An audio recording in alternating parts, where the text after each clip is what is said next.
En Côte d'Ivoire, après la récente condamnation du directeur du protocole, du président de l'Assemblée nationale, et les accusations de complot contre l'État qui visent 4 soldats de son entourage, quel avenir politique pour Guillaume Soro?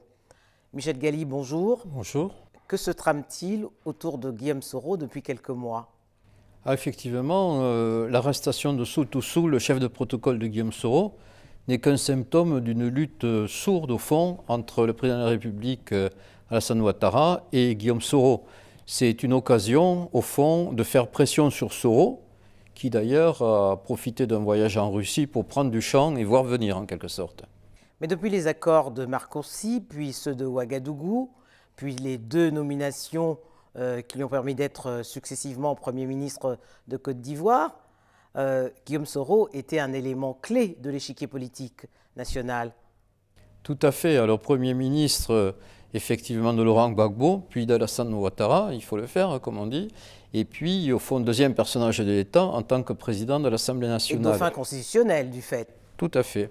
Et tout se passe effectivement en fonction de l'élection de 2020, sans prendre en compte, au fond, le PDCI-RDA, ni le Front populaire ivoirien. Donc, c'est entre 2 personnages importants d'un même régime, mais peut-être aussi entre 2 catégories d'âge, entre le vieil Alassane Ouattara, entre guillemets, et le jeune Guillaume Soro, entraîné et cadet. C'est un conflit de génération, vous pensez? Oui, en partie.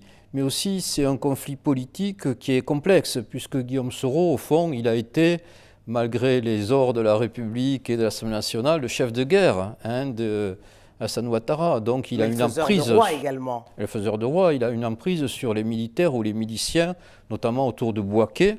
Alors, c'est vrai qu'on a arrêté son ami Soutousou, son nom de guerre, son chef de protocole, à propos d'une cache d'armes. Mais des caches d'armes, il y en a partout, à Bouaké et à Abidjan. Donc, c'est un symptôme aussi du pouvoir militaire de Guillaume Soro. Mais comment autant d'armes ont-elles pu se retrouver chez un individu, alors qu'à l'époque des faits, la Côte d'Ivoire était sous embargo?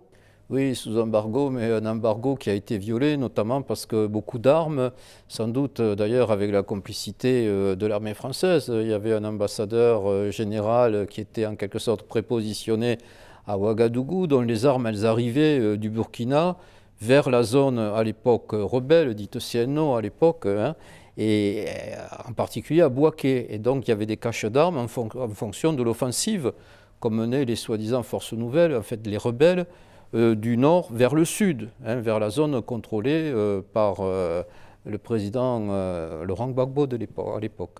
Pour leur défense, les proches de Guillaume Soro promettent de faire des révélations. Pourrait-elle embarrasser plusieurs personnes? Certainement, mais c'est comme ce jeu des enfants où chacun se tient. Guillaume Soro peut faire des révélations sur l'argent d'Alassane Ouattara pour financer la rébellion. Au fond, c'est bien connu. Les dernières révélations de Mediapart y ont fait allusion, et encore, il y en a d'autres qui vont suivre. Mais aussi, Alassane Ouattara peut faire des révélations, par exemple, sur les milliers et milliers, à mon sens 15 000 morts civils, qu'a fait l'armée de Guillaume Soro. Donc, les deux se tiennent tellement dans la prise du pouvoir en 2011 que serait un jeu suicidaire des 2 côtés où tous les 2 seraient perdants. Depuis la mort de Félix Houphouët-Boigny, la scène politique ivoirienne est faite d'alliances et de mésalliances, toujours entre ces 3 acteurs. Alors tout à fait, et c'est un cas extraordinaire, j'ai insisté à plusieurs reprises. Chaque acteur qui représente chacun des 3 grands partis, le PDCI-RDA maintenant de Konan Bédié, le RDR maintenant d'Alassane Ouattara, et puis le Front populaire ivoirien de Laurent Gbagbo, enfin principalement, représentent chacun un bloc ethnico-régional. C'est-à-dire, par exemple, Alassane Ouattara et Guillaume Soro sont pourtant tous les 2 du Nord. Tout à fait. L'un Sénoufo et l'autre Malinké, la différence est importante. Alors, ce qui brouille un peu ces blocs, ces identifications, c'est Abidjan.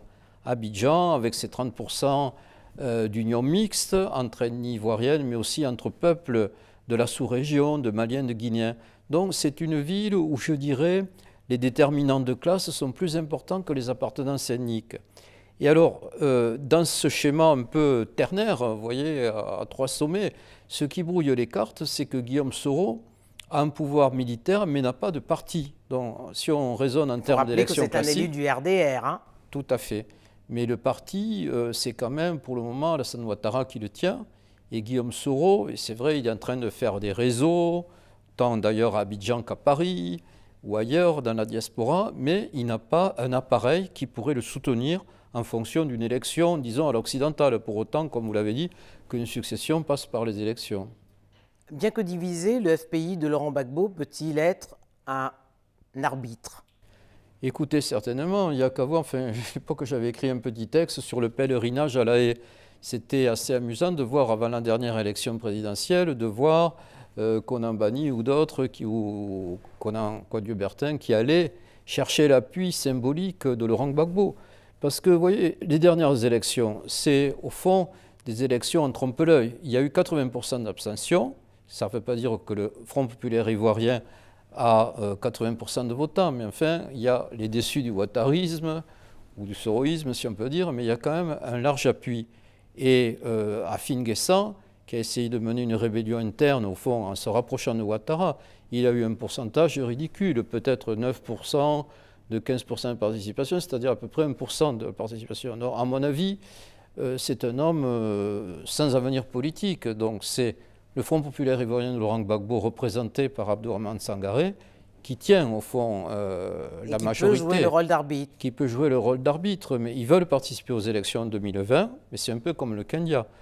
Dans quelles circonstances, dans quelles conditions? Et avec quel candidat? Quel candidat? Est-ce qu'il y aura une commission électorale indépendante? Est-ce que les listes électorales seront truquées ou non? Est-ce que l'élection se passera correctement? C'est bien de participer, de ne pas rester en abstention, mais dans quelles conditions? Une alliance Soro avec le PDCI est-elle possible?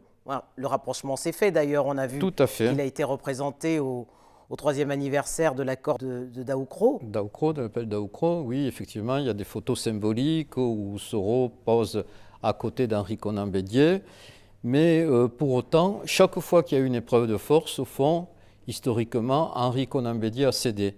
C'est vrai que le deal, l'accord principal, paraît-il, entre Alassane Ouattara et Henri Konan Bédié, c'était qu'il y avait une alternance au pouvoir. La dernière présidentielle a montré que c'était faux, en tout cas que le pari n'était pas tenu, l'accord n'était pas respecté. Et pour 2020, tous les soutiens d'Alassane Ouattara ne veulent absolument pas céder Henri Konan Bédié au PDCI le pouvoir. Alors, un congrès du RDR qui s'est tenu il y a quelques semaines avec un nouveau chef, une chef d'ailleurs. Une chef, oui. Henriette Diabaté, alors que tous les militants appelaient au retour d'Alassane Ouattara à la tête du parti. Quelle lecture vous faites de ce congrès? C'est que d'abord, contrairement au texte même du RDR, au fond, Alassane Ouattara est tout puissant sur son propre parti. Et c'est vrai qu'il a nommé une femme pour prendre un peu de recul. C'est quelque chose qui est courant dans les démocraties occidentales où, au fond, le candidat à une présidentielle prend un peu de distance par rapport à son propre parti. Alors je pense qu'on ne peut pas vraiment l'analyser comme ça, mais il reste la question, malgré toute constitution et comme dans beaucoup de pays africains, du maintien au pouvoir d'Alassane Ouattara ou non. C'est certainement son projet. Et les bisbilles, ou au fond, et les tensions très fortes qu'il y a avec Guillaume Soro. Au cours du congrès, il a carrément dit qu'il fallait promouvoir l'alternance. Tout à fait. Et Guillaume Soro a brillé par son absence. Alors c'est vrai qu'en les tractations actuelles, une manière pour Guillaume Soro de revenir, alors vraiment physiquement en Côte d'Ivoire, et de revenir au pouvoir, de composer avec Alassane Ouattara, ça serait qu'il ait des postes dans l'appareil du RDR. C'est un peu trop tard, le congrès est passé. Oui, mais enfin, on fait un peu ce qu'on veut dans les partis politiques, en tout cas ivoiriens. Mais l'autre, ça serait qu'il reste en exil, on parle de démission ou de destitution, et qu'il y ait un affrontement militaire entre les deux camps ou entre les milices des deux camps. Ça, c'est au fond l'hypothèse catastrophique. Mais les nombreuses mutineries depuis le mois de janvier ont prouvé que l'appareil militaire n'était pas contrôlé. Exactement. Alors les dernières mutineries de Bouaké, c'était même caricatural, si ce n'est tragicomique, puisque le pouvoir d'Alassane Ouattara parlait très fort, a dit on va envoyer l'armée depuis Abidjan et vous réduire, vous les mutins de Bouaké. Mais au fond, on s'est aperçu que l'armée, avec beaucoup de guillemets d'Abidjan, c'est leurs frères. Ils ont dit non, mais on ne veut absolument pas se battre contre eux. Et le pouvoir a été obligé de composer et de payer, littéralement de payer le prix fort à chaque mutin, à chaque rebelle. 3 ans avant la fin officielle du second mandat d'Alassane Ouattara, quelle lecture vous faites du climat politique ivoirien? Moi, je dirais qu'il y a une apparence de normalité, voire de légalité, et que par-dessous, il y a des tensions très fortes.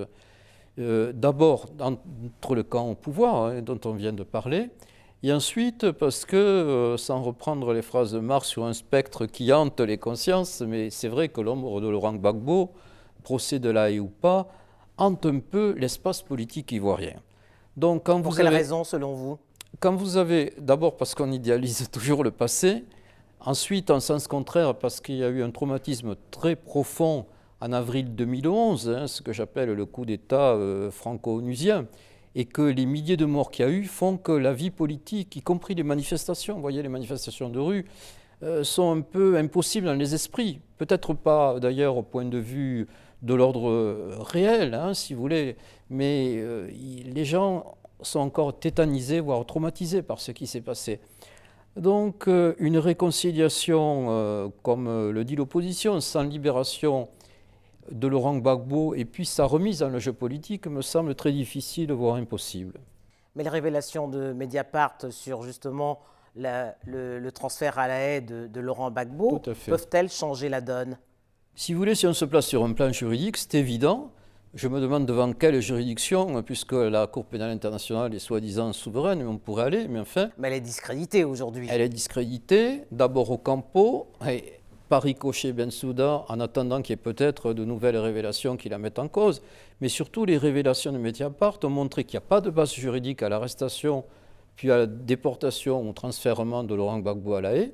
Et donc, le procès devrait s'arrêter, vous voyez, en bon droit. Mais c'est une institution, comme chacun le sait, politico-militaire. Laurent Gbagbo dit lui-même « Je suis entré là par la politique et j'en sortirai par la politique ». Alors c'est vrai qu'un Vergès aurait tenté peut-être une défense de rupture, comme on dit à l'époque, en remettant en cause la Cour pénale internationale. C'est ce que font, au fond, son entourage, ses alliés, des intellectuels d'Europe et d'Afrique, mais ce n'est pas forcément ce que fait la défense de Laurent Gbagbo, qui, au fond, combat à l'intérieur de la Cour pénale internationale. Mais si les deux mouvements, au fond, entraient en résonance, grâce aux révélations de Mediapart peut-être, il pourrait y avoir une solution politique, puisque chacun sait aussi que la France, à travers ses différents régimes, Sarkozy, Hollande et même Macron, intervient en permanence à la Cour pénale internationale. Et il y a une solution, comme chacun le sait aussi, par le Conseil de sécurité, qui pourrait arrêter les poursuites. Et il y a une position de l'Union africaine également. Hein. Et de l'Union africaine, puisque ça envenimait les rapports entre la Cour pénale internationale et tous les États africains, avec certains en pointe, comme le Kenya, sur lequel il y a eu des révélations extrêmement graves, à partir de l'Afrique du Sud, les positions d'Alpha Condé, qui dirige l'Union africaine aussi. Donc, sans doute, l'arrêt d'un procès calmerait ces tensions, mais en même temps, la Cour pénale internationale se ferait harakiri, donc c'est un peu compliqué pour une institution de se suicider en quelque sorte. Michel Galli, merci. Merci à vous.